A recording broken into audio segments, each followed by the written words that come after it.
Hello guys, welcome in my another video. मैं आज आपके लिए लेकर आया हूँ एक सिंपल एरे प्रॉब्लम। इसमें आपको क्या करना है कि एक आपको मतलब स्ट्रिंग दी होगी, आपको उस स्ट्रिंग को अपने वर्ड के अकॉर्डिंग रिवर्स करना है। तो एक तो आपने प्रॉब्लम की होगी, आप अपने स्ट्रिंग को मतलब कैरेक्टर के बेस पे रिवर्स कर रहे हो। अब आपको इस प्रॉब्लम में ये दिया है कि आपको एक स्ट्रिंग दी होगी, उसमें आपको वर्ड के अकॉर्डिंग रिवर्स करना है। जैसे आपको गिवन है कि reverse the given string word wise, that is the last word is given string should come at first place and last second word at second place, so on individually word should remain as it is. Okay, तो आपको input में एक string दी होगी और output में आपको reverse की हुई वर्ड के अकॉर्डिंग स्ट्रिंग लाना है।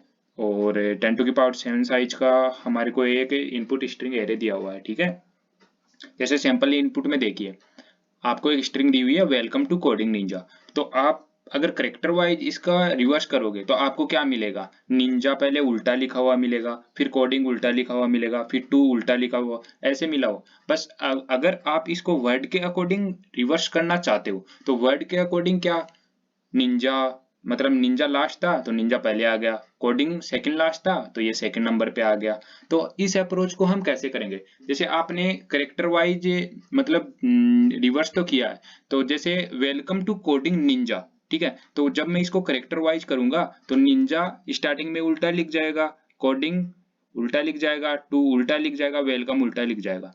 इसी के आगे हम सेम अप्रोच अगर दोबारा कर देते हैं, दोबारा कैसे, जैसे मैंने स्ट्रिंग की लेंथ निकाल ली, ओके, लेंथ निकालने के बाद मैं उस पर ट्रेवल करूंगा, लेंथ में लूप चलाऊंगा, लेंथ तक चलेगा वो आपका लूप, और उसमें मैं देखूंगा कि जब मेरा जैसे एन जो आपका रिवर्स स्ट्रिंग प्राप्त होगी SAJNIN, तो एन के बाद स्पेस है ना, तो मैं उस पर देखूंगा कि मेरा स्पेस कौन सी पोजीशन पे प्राप्त हो रहा है।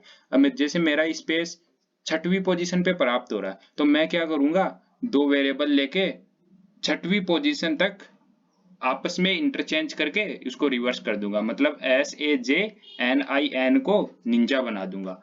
ठीक है, ऐसे मैं पूरी स्ट्रिंग पे अप्लाई करूंगा। तो जैसे मैं इसमें कोड के अकॉर्डिंग समझाता हूँ, जैसे इंट मैंने पहले लेंथ निकाली, okay, int count equal to 0 for int I equal to 0, कहाँ तक मैं ट्रेवल करूंगा, जब तक मेरा input of I not equal to null नहीं हो जाता। Okay okay, count equal to count count plus 1। Okay, यहाँ तक हमने लेंथ फाइंड कर ली। अब लेंथ फाइंड कर ली तो मैं पहले मतलब स्ट्रिंग को जैसे करेक्टर वाइज रिवर्स करते हैं पहले उतना करता हूँ। ठीक है, करेक्टर वाइज रिवर्स करने के लिए हम क्या करते थे, int I equal to 0 and J equal to count, sorry declare नहीं किया, int J equal to count -1, और मैं लूप चलाऊंगा व्हाइल तुम्हारा आई लेस देन होगा J. Okay, int temp equal to swapping, swapping कर रहा हूँ, आपको 2 नंबर को स्वैपिंग करना आता है ना, वैसे ही स्ट्रिंग के 2 कैरेक्टर को मैं स्वैपिंग कर रहा हूँ। तो और इनपुट ऑफ आई की जगह आपको डाल देना है input of J, and input of J की जगह आपको डाल देना है temp. Okay, and I plus plus and J minus minus. यहाँ तक आपकी स्ट्रिंग क्या हो गई, जैसे वेलकम टू कोडिंग निंजा था तो आपकी स्ट्रिंग हो गई, पहले निंजा अब मतलब रिवर्स लिख जाएगा, कोडिंग रिवर्स लिख जाएगा, टू रिवर्स लिख जाएगा, वेलकम रिवर्स लिख जाएगा। जैसे मैं आपको चला के बताता हूँ, कंट्रोल सी किया मैंने, control V, okay, then execute.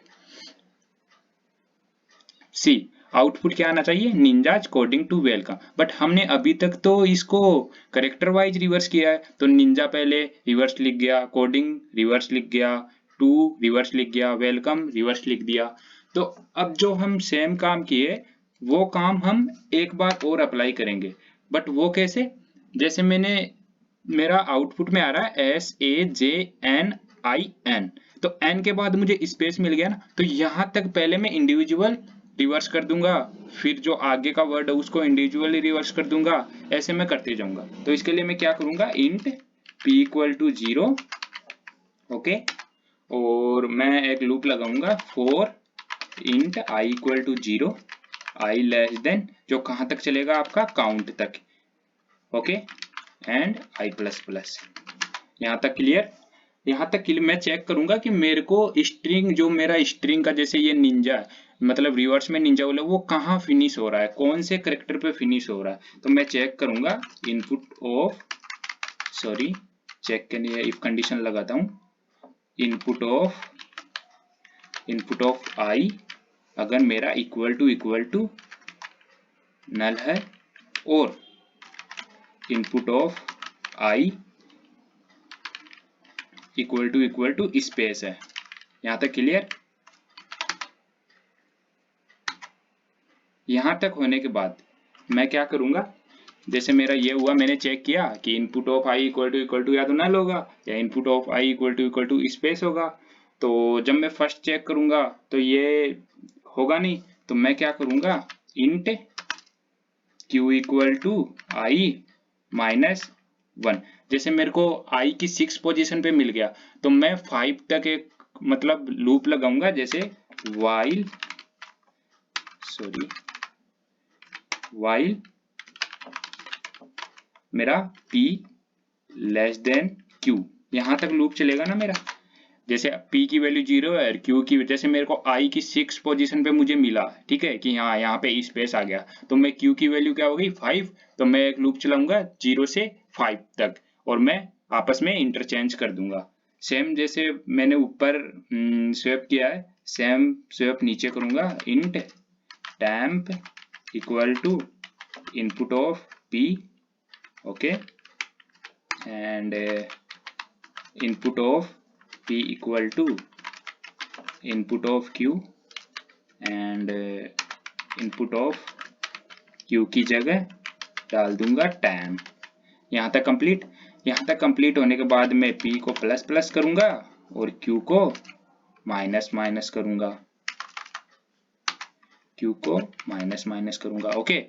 यहाँ तक होने के बाद अब मेरे को स्पेस को भी तो अवॉइड करना है ना, कि जैसे आपका SAJNIN, यहाँ तक मैंने जब इसको रिवर्स किया तो ये NINJAS बन गया, तो S के बाद मुझे S और जो आगे C आएगा उसके बीच में स्पेस भी तो चाहिए ना। तो मैं मेरे P को कहाँ मूव कर दूंगा, i+1 पे, मतलब एक P आगे चला दिया, मतलब जो निंजा और कोडिंग के बीच में जो स्पेस होगा ना, उसके लिए मैंने P इक्वल टू i+1 किया है। तो फिर से एग्जीक्यूट करके देखता हूँ, सॉरी लास्ट में मिस्टेक हो रहा है, ये कुछ i-1 p equal to i+1 q minus minus किया है, मतलब लास्ट वाला प्रिंट नहीं कर रहा है, i equal to 0, i less than equal to, एक मिनट लेस देन करके देखता हूँ, p इक्वल टू 0, जब तक मेरा नल होगा इनपुट ऑफ i स्पेस होगा, q की वैल्यू i-1 आ गई, और ठीक है, यहाँ तक क्लियर हुआ। देन फिर से एग्जीक्यूट करके देखता हूँ, okay, right, ninja coding to welcome, output भी यही आना चाहिए था। जैसे मैं अनदर एग्जांपल लेता हूँ दूसरा, hello STU student, this is my class, okay, output आ रहा है class my is this student hello. So thank you.